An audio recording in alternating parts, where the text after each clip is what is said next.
if you don't want to have problems dealing with the king of petty, Mr. 50 Cent, leave him alone.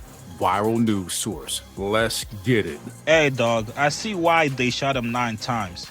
I see why somebody would want to relieve him of his soul on earth to get him up out of here. I can understand it now. 50 Cent is a demon. You guys can take that however you guys want to take it. Now, no, he's not a demon.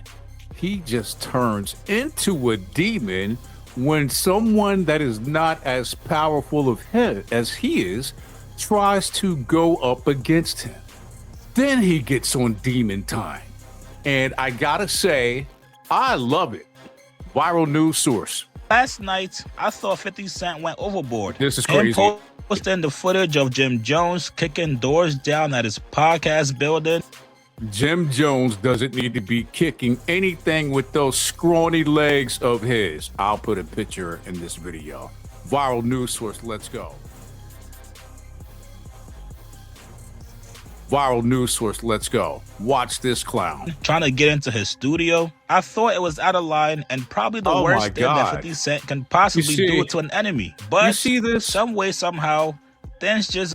This is why you don't go up against a guy like 50. Because he will buy the place where you're conducting your business at and then lock you out. And then after that, have you on camera trying to kick your way into the spot that you're behind on rent.